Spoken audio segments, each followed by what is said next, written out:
Welcome back to another edition of Where the Buffalo Roam. I'm Barry Lindiff. John Rogers, and I'm going to tell you, when we started this morning, I was like, I think we roamed into the wrong pasture here because we somehow roamed into the pasture in a room with the great, probably the godfather of MMA, mixed martial arts legend himself, UFC Hall of Famer, Royce Gracie. Give him a round of applause. I thought you guys were talking about my father. Of course. I'm a product of my father's work. So. Of course, the Gracie family, so instrumental in combat sports. It's amazing. We'll get into that in a second, but we'll get into the housekeeping, of course. Hitting mailboxes, this edition of the O-Gah-Pah Post. And you want to pay attention to this one because it's got the Constitution draft in it, which is a huge deal. We've got some updated financials for the tribal members that were requesting that, as well as several things that are, talking about the upcoming year from all the different directors. Over 70 pages of what's going on within O-Gah-Pah Nation. And the reason it's relevant to you, my friend, is something's missing on that picture. If it were up to the gentleman on the right, he would be riding this. It's missing me riding the buffalo. So, of course, Royce is here for the Guardians event, and he's been here a couple years. And the first time that he came a couple years ago, I had the honor of taking him to a tour of some of the bison. And he looks at me and he goes, "Can I ride one?" And it's like, I'm not going to stop you guys. Like, you'll tie me up as a pretzel. I physically can't stop you, but I wouldn't recommend it. I've seen Royce in some epic battles where you have clearly taken advantage of much bigger men. But I think that might be a battle you would lose there, Royce. Hold on. The thing is, I ask. Can I ride one of those? You're all sitting right there in front of me on the pasture. Can I ride one of those? He goes, "Sure, I would recommend." I was like, "Okay." I start walking towards them. He's like, "Mr. Gracie, can you please come back here?" I don't know. It's like he said yes. I was like, "Okay." I was gonna go touch one of those. Yeah, I didn't want the legend of mixed martial arts to die on my hands. I mean, he's like, "Come back. Let me show you something else over here on the other side." I was like, "Okay, fine. Can we come back and ride later?" He's like, "Yeah, later." Much later after I'm gone. Well, with that said, like I said, this is your third year here probably. What do you think of O-Gah-Pah Nation? Have you got to experience some things here on your trips? I love the customs. I'll show you my family, my sons, the casino, the pictures. I was just looking at the pictures behind me. I think that's so cool. The culture of the family is just... I just got back in January, I was in New Zealand. Okay. And I went to Rotorua. It's in New Zealand. That's a town that's very much into the cultural and the dances and the whole cultural of New Zealand. And I feel this over here. Culture, and I see everywhere I go there's pictures like this, and I was like, man, it's always like I'm staring at it for a while. It's like, wow. It's not just painting, but it's like that was real people. It's not to get off in too much of a rabbit hole, but I've often thought about that, how cultures, thousands of miles apart, have very similar styles of art and painting. There's a whole lot of similarities. There was a realism effect. And these cultures are thousands and thousands of miles apart, and you just wonder how did that work? There's definitely, obviously, in my opinion, something bigger at play that we all don't understand. On the opening for the Gardens, they were playing the drums over there and singing. They did something similar, the haka, I think they call it, in New Zealand. So that was experience. So I'm trying to compare, like, miles away, New Zealand island, middle of the ocean, and over here in Oklahoma, you see they're playing the same cultural type of idea. So I value that a lot. Well, watching your class today was a beautiful thing. And then afterwards, we got to see Barry. No, we didn't talk about that. I think he got the shock of his life. Let's talk about the reason that you're here. Of course, the Guardians event. It's one of the largest first responder events in the nation, and we're lucky enough to host it here at Downstream Casino. They're one of the big sponsors, and we are greatly appreciative of them. And every year, it's a wonderful turnout. We get to see the best and newest technology, and it's growing. It's getting bigger growing, every year. But you take time out of your busy schedule. I made the mistake of asking him if he's ever home, and he told me his schedule for a week. I travel about 8 months of the year. It's incredible that you took your time out. But the casino is one of my the O-Gah-Pah Nation is one of my stops of the year. And we love having you here. But what can you tell us about your training protocols for for what you do for the Guardians? What the goal, what the intent is, and what you like to see? For the first responders, I'm teaching them more like defending themselves. Mm-hmm. It's a self-defense class. I'm not teaching them how to compete in tournaments. No, right. It's more like you guys saw today. It's more of a hands-on, very slow. We're creatures of habit, so we gotta practice the move. We're not fighting each other, but it's all, once you learn, you go, oh man, this is so easy. Mm-hmm.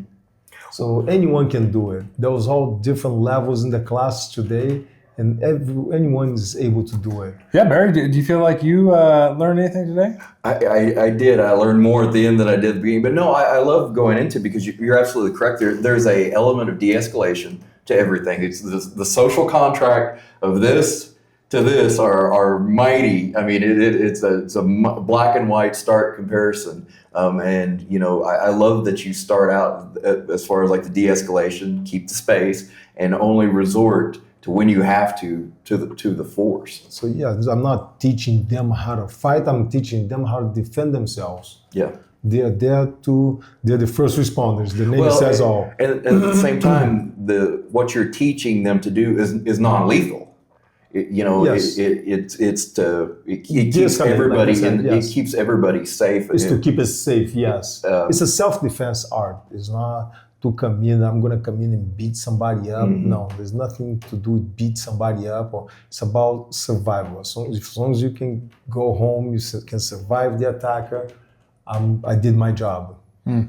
So how long has you and Gracie Jiu-Jitsu been associated with these first responders? I know you've done military stuff. I feel like it's you guys have been in this almost as long as the creation of mixed martial arts. You guys have been helping these groups since the first UFC.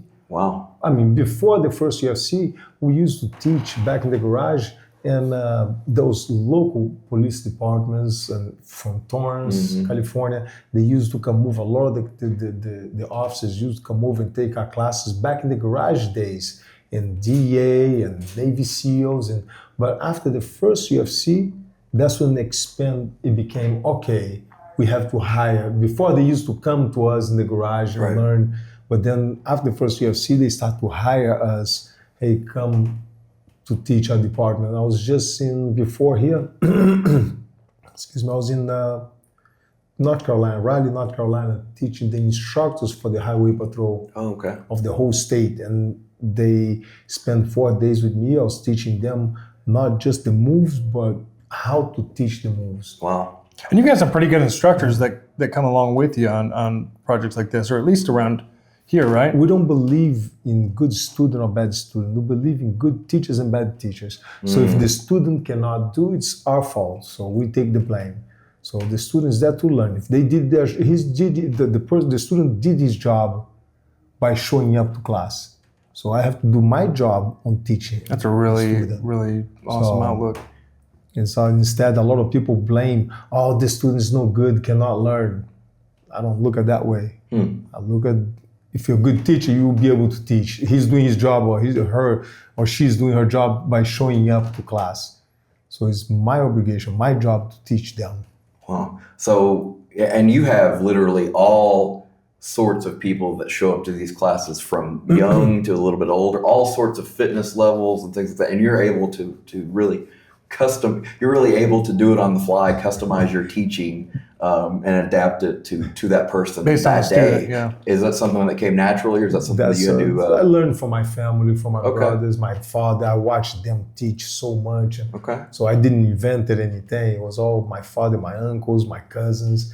So I'm way down here on the family pole. So I learned a lot by watching them, you see. So, and yes, like today's class, there was some guys, they're very fit and they've done martial arts before, they've done jiu-jitsu, and some of them not as athletic and haven't done anything yet.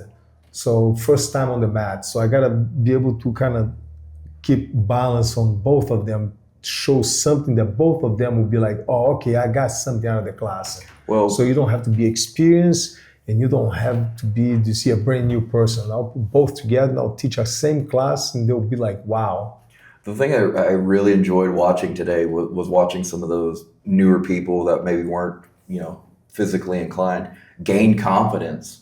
They start out the class as looking one way, and by the end of it, there's a confidence of them that, oh, okay, like I can take this on. But jiu-jitsu, that's what it is. It teaches kids discipline. But I believe any sport teach kids discipline. You show up for baseball practice without the bat. The coach is going to make you run laps if you show up late. If you don't bring the bat, you're not going to play. So you got to stay. The kid, that's why kids stays on top of the parents. Mom, Dad, don't forget my gloves. Don't forget my baseball. Don't forget my bat. You see, they stay on top of it. If you can't show up with the wrong shoes, you won't play.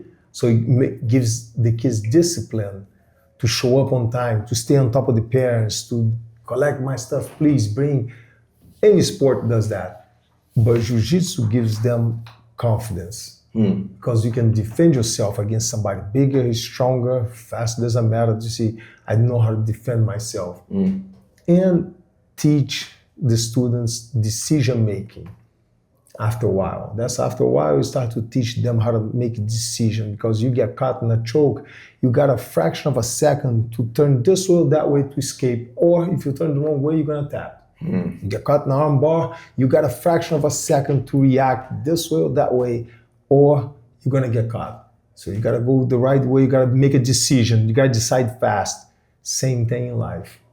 Okay. Somebody shows up, offers you drugs. You got to decide fast. Do I go with everybody else and do the drugs, or do I just go ahead and no, thank you very much. I don't do that kind of stuff. You got to make a decision under pressure. So was that mentality key to the old days of like the first UFC where you're in multiple fights a night? I mean, you never knew really what you were going to fight next, but you had multiple fights a night. Now these guys, they have training camps and they know they're going to fight 6 one months person, to a year, and you know what style. Back UFC 1, it was basically anything goes. Was that the kind of approach that you did to that, or how mentally, what's it like to walk into something like that where you've got to fight multiple people and anything goes? It's survivability, right? You got to be ready. You see, the fight is even for both of us. So back in the day, it used to be 3 fights in one night. So 8-man tournament. So you're going to fight somebody, I'm going to fight somebody over here. And then we're going to meet because we both won. So we're going to meet and fight. So I know you already went through something too.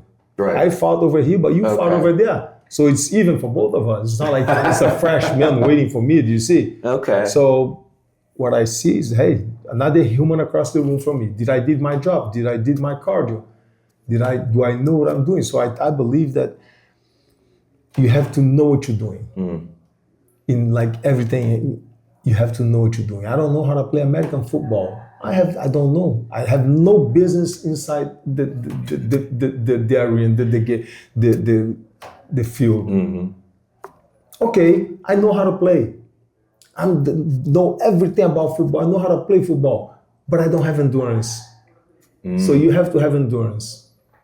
Or you know how to play, you don't have endurance, but you have strength. It doesn't work that way anymore. Right. So you have to know what you're doing, you have to have endurance, and then become strength. So does that you can be the strongest swimmer and know how to swim, but you can only go one lap and then you're out of gas. Oops, Well, talking You about have to have gas. right. Well, talking about some gas, you compare. So I guess let's compare and contrast the first UFC 3 fights as opposed to like Pride, where you're in there up to an hour. You've had some The really first long year, fights. actually, no, I had one fight in Japan that was about the last 1 hour and 45 minutes, I think. Yeah, it was 6 rounds of 15 minutes with 2 minute rest. So total fighting time was an hour and a half. So 6 rounds of 15 minutes. So was that by far the toughest that you've done? Well, the toughest one is inside of my head, my imagination. Wow. Who's your toughest opponent? It's you, not the buffalo. The buffalo is just another cow with horns, a little big cow, but Actually, but guys, your imagination, what the buffalo is gonna do to you, makes you not step out of the car. I already think differently. I don't think the buffalo's gonna do anything. I'm gonna go over there. I beat the buffalo inside of my head. that's some incredible thinking. And to be fair, guys, I've met my toughest opponent. It was a pair of gloves. We're gonna have a warning sign. Do not try this at home. Oh no, you gotta try. He tried. He screamed. So We heard that. So part of the Guardians, and we'll show a clip here in a minute of it. Unfortunately, I can't bury it. It is some of the best in technology for first responders, and a very non-lethal way for people to comply when they're maybe not complying. Are these? I mean, they're like something out of the Avengers. It's like the taser Yeah. that the police use, but in a glove, on the palm of the hand. You press a button, it's on. And as it touches the person, it doesn't go through clothing, but as soon as it touches the wrist, they drop like they're getting shot by the taser, but it doesn't leave the prong. And you took both. Well, they go 5 One seconds. in The each arm. longest is 5 seconds. So I was like, oh, okay, that's, I'm not going to last 5 seconds, but I mean, I don't even think I lasted a split second. I mean, I've never felt It was the anything closest like I've seen that to in my you life. I had to cry go- like a little baby. I cried a little. I had to go change my underpants. We were late for lunch because I had to go change. I mean, but again, it's non-lethal. So I mean, it's a great asset. Well, and people wouldn't even know that they're wearing them, right? Like they could literally It's a have glove. it. It's kind of de-escalating in itself. Yes. It's you only need it if you press the button twice and Just press once, one time, that's Yeah. it. It's on. so they don't even know you Press, have it's off, this. yes. It's not like pulling a taser out. That's escalating it, Yeah. right? This is Like people that sits inside the car sometimes and hold on, I'm not gonna get out, I'm not gonna get out. Okay, no problem. You put your hands, touch the hands, they let Yeah, it they're go. done. like they're getting tased, but without the prongs and come in and you have to take it out, leaves a mark. No, this one doesn't leave any mark at all. All right, so I got to ask, how many times have you joy buzzard somebody, shook their hand with a glove, and done that? I tase a lot of people before. But I got tased too. I got tased you're about right. 3 times. I got tased. That's incredible. Again, I might have to experience it tomorrow. Yep. Unfortunately. we're gonna have to legend. film that. we definitely got to film that for sure if you decide to do that. Listen. My daughter did. Just to see, my daughter bought a pepper spray. She called me up. I was like, Dad, have you ever got spray? I was like, yeah. Why? I was like, she's like, did you do it? I was like, yeah. I asked the police officers not allowed to spray my face. Just so I know what it feels like. Yeah. She's like, how bad was it? I was like, not that bad. It's okay. She's like, I was like, why? She's like, I bought one. I'm going to help my friend spray me on the face. I was like, okay, make sure to film it. I want to see it. I'm not going to stop her from doing it. You're right. But I just asked, why you want to do it? You're right. Yeah. She's like, so I can tell people that I did something that they haven't done it yet. Yeah. So I know how it That's feels. probably honestly I was why I like, did it. Yeah. Okay, fair enough. Send me a video. And she said she got sprayed on the face. That's incredible. Again, Mr. Gracie here for Guardians, teaching self-defense to first responders, keeping everybody safe. I guess my last question is, it's Thanksgiving in the Gracie household. If fight breaks out, what happens? Who wins? Nah, I don't think you break out. As long as we have plenty of food, there's no fight. There's no enough. reason to fight. Fair enough. We have plenty of food, so As long as he brings home some bison meats, Yeah. right? Where everybody's good. Well, I gotta ride one of those one day. please don't let it be on our watch. thank you for your time, Mr. Gracie. John, do you have any? I think that just the value of seeing what you put together to help our first responders is amazing. And every year, they're the ones that protect my family, protect my house when I'm gone. yeah. So And just we've got to witness this for the last 3 or 4 years now. It's always a joy. It's great to have you here, and I think Enjoy your time here in O-Gah-Pah Nation, and this is you downstream- better enjoy. downstream Where the casino buffalo is awesome, roam. You too. better enjoy where the buffalo roam, or else you're going to see Mr. Gracie riding where the buffalo roam. yeah.